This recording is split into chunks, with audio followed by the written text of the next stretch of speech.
नमस्कार दोस्तों, ओम नमः शिवाय। आपका अपने चैनल पर स्वागत है। मैं प्रियंका पांडे।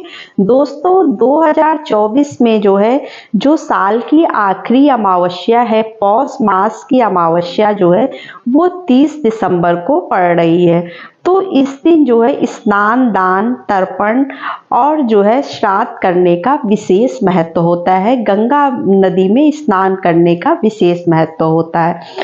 तो इस दिन सोमवती अमावस्या भी पड़ रही है, क्योंकि जो जो अमावस्या सोमवार को पड़ती है उस दिन सोमवती अमावस्या भी होती है। तो इस दिन सुहागिन महिलाएं वो व्रत रखती हैं। तो इसका जो टाइमिंग है, शुभ मुहूर्त है शुरू होने का, 30 को शुरू होके और 31 तारीख को अमावस्या तिथि खत्म हो रही है। तो मैं आपको इसका डिटेल अभी टाइमिंग बताऊंगी। पहले हम ये जान लेते हैं कि इसकी जो पूजा है, जो महिलाएं इसका व्रत करेंगी वो 30 तारीख को करेंगी। मतलब 30 दिसंबर दिन सोमवार को सोमवती अमावस्या का व्रत रखा जाएगा। तो उस दिन सुहागिन महिलाएं अपने पति की दीर्घ आयु के लिए यह व्रत रखती हैं, सुहाग की लंबी उम्र की कामना के लिए। तो इस दिन सुहागिन महिलाएं पीपल के वृक्ष की पूजा करती हैं। तो अगर मान लीजिए बहुत से लोग ऐसे होते हैं जिनको अपने आसपास पीपल का वृक्ष नहीं मिलता है, तो वो ऐसी परिस्थिति में क्या करें? तो ऐसी परिस्थिति में आप तुलसी जी की पूजा कर सकते हैं।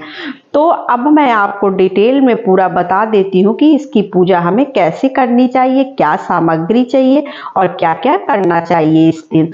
तो पहले तो सुबह आप स्नान वगैरह करके नदी या सरोवर में, अगर नदी सरोवर नहीं है तो कोई बात नहीं, आप अपने घर में गंगा जल डालकर निश्चित जल से स्नान कर सकते हैं। स्नान करने के बाद आपको पीपल वृक्ष पर जाकर पूजा करनी है। पीपल वृक्ष पर आपको इसमें कौन कौन सी सामग्री की आवश्यकता है ये मैं आपको बता देती हूँ।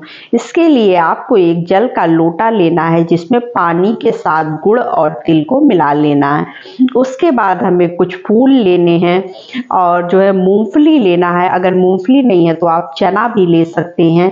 रोली है, सिंदूर है, सुहाग का सामान आप जरूर ले लीजिएगा।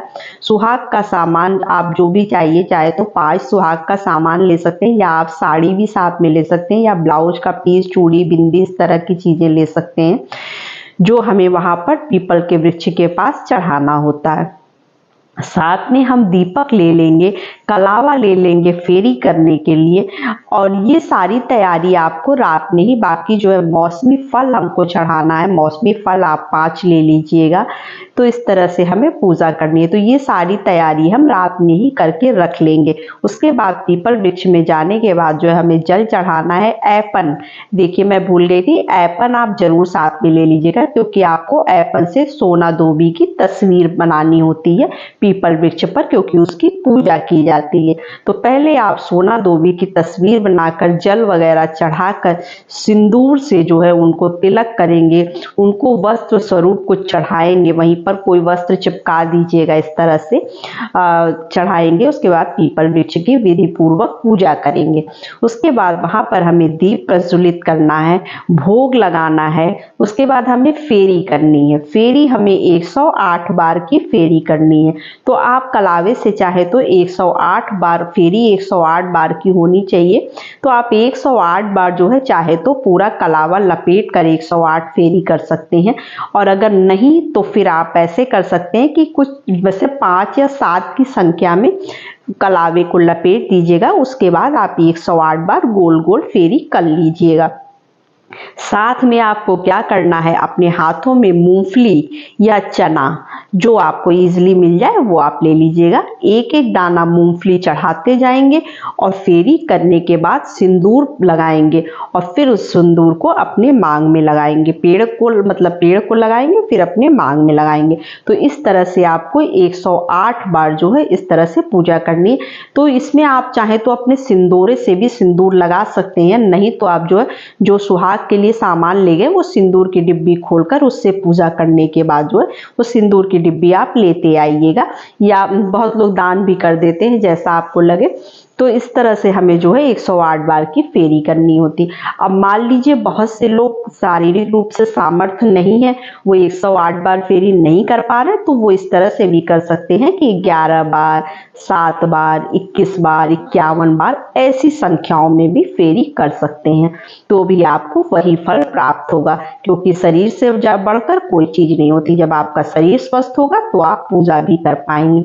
उसके बाद हमें जो है वहां वृक्ष के पास प्रणाम करना है, पैर छूना है और जो है फूलों का आसन देकर ही दीपक जलाइएगा। दीपक को कभी भी खाली नहीं रखना चाहिए, मैंने पहले पिछले भी कई वीडियो में बता चुकी हूँ मैं। और जो है ऐपन में अगर आप चावल पीस कर हल्दी मिलाकर ऐपन बनाए तो वो बहुत अच्छा है, नहीं तो आप सिर्फ हल्दी घोलकर उसका ऐपन भी बना सकते हैं। ये हो गया। वहीं पर आप ब्राह्मण अगर है तो आप ब्राह्मण से जो है कथा सुन लीजिएगा। सोना धोबी की कथा होती है, इस दिन यह सुनना बहुत ही शुभ माना जाता है और कथा सुनना भी चाहिए, तो आपको इसकी कथा सुननी है। वहीं जो सब सामग्री हमने जो चढ़ाई है वो सब वहीं पर पंडित को दान कर देना है। इस तरह से जो है सोमवती अमावस्या की पूजा करनी है। और अगर आप घर में पूजा कर रहे हैं माता तुलसी की, आपको नहीं मिल रहा है पीपल का वृक्ष आसपास, तो भी आपको वही फल प्राप्त होगा। तो आप वो जो गमले पे जिसमें आपने माता तुलसी को लगाया उसी पे सोना धोबी की तस्वीर बना दीजिए और पूजा अपना जिस तरह से मैंने पूजा बताई है उसी तरह से आपको पूजा करना है। 108 बार की फेरी करनी, सब कुछ वैसे ही करना है। दान करने के लिए जो आपने सामान चढ़ाए वो सारे सामान को आप पंडित जी को दान कर देंगे। तो इस तरह से हमें सोमवती अमावस्या की पूजा करनी। और रात में जो है बहुत लोग तो मीठे से पारण करते हैं और बहुत लोग जो है क्या करते हैं वो सात्विक भोजन कर लेते हैं, लेकिन बहुत लोग व्रत रखते हैं पूरा और शाम को जो है मीठे से कुछ मतलब जो है वो भोजन करते हैं। तो इस तरह से हमें पूजा करनी है। अब चलिए जान लेते हैं कि इसका शुभ मुहूर्त क्या है। तो अमावस्या तिथि प्रारंभ हो रही है 30 दिसंबर दिन सोमवार को 4:02 पर और अमावस्या तिथि समाप्त हो रही है मंगलवार दिन 3:57 पर सुबह। तो बस यही छोटी सी वीडियो थी। अगर हमारी वीडियो थोड़ी भी ज्ञानवर्धक लगती है तो चैनल को लाइक सब्सक्राइब जरूर कर लीजिएगा। तो बस यहीं तक। नमस्ते फ्रेंड्स, ओम नमः शिवाय।